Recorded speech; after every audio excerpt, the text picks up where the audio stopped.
खुलुमबाय लोगोफोर, नोंथांमोनखौ बड' हेल्थ टिप्स चेनेलाव बयखौबो फिन खेबसेबाव बरायनाय बावहरग्रोनाय जाबाय।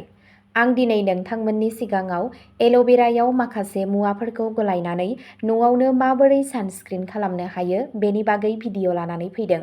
आसा खालामो नोंथांमोना भिडिअ'खौ नायना मोजां मोनगोन। फैदो दानिया भिडिअ'खौ जागायदिनि।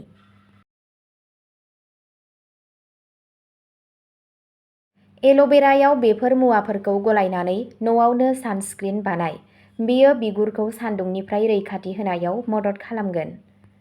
एल'भेरा जेलआ नोंथांनि बिगुरखौ साननि खहा गोनां रोदाफोरनिफ्राय रैखाथि होनायाव मदद खालामनो हायो।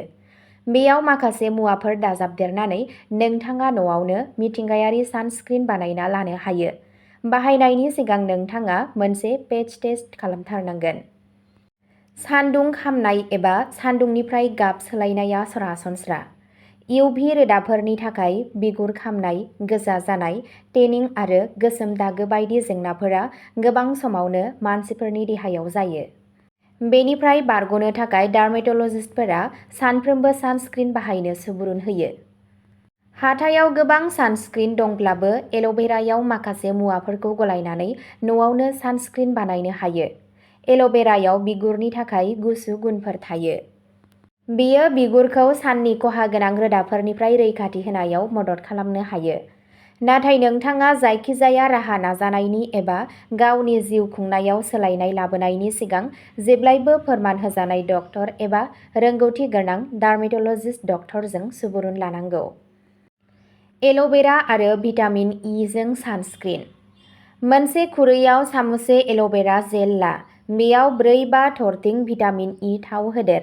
बेनि उनाव 1 सामुस सानफ्लावार थाव आरो 2-3 सामुस जिंक अक्साइड होदेर। मिक्स खालाम। एसे दै दाजाबदेरना आरोबाव गलाय। बेनि उनाव कन्टेनारफोराव दोनथुमना लानानै बेखौ बाहायनो हायो। बाहायनायनि सिगां मोनसे पेच टेस्ट खालामथार, जाहाथे नोंथांनि स्किन एबा बिगुराव जेबो एलार्जि एबा गुबुन प्रब्लेम जाया। एल'भेरा आरो नारिखल थाव। बेखौ बानायनो थाखाय गिबियाव 3-4 सामुस एल'भेरा जेलाव समान बिबांनि नारिखल थावखौ गलायना ला। दिहुनजानाय जेलखौ कन्टेनारफोराव दोनथुम। बेयो नोंथांखौ साननि खहा गोनां रोदाफोरनिफ्राय रैखाथि होनायाव मदद होगोन। हालदै आरो एल'भेरा जेल। हालदै आरो एल'भेरा जेलआ मोन्नैबो बिगुरनि थाखाय मुलाम्फा गोनां। बेफोरनिफ्राय सानस्क्रिन बानायनो थाखाय मोनसे खुरैयाव सामुससे एल'भेरा जेल ला। दायो बेयाव एसे हालदै होदेरना बेनि पेस्ट बानायना ला। एल'भेरा आरो अख्रोट थावजों सानस्क्रिन बानाय।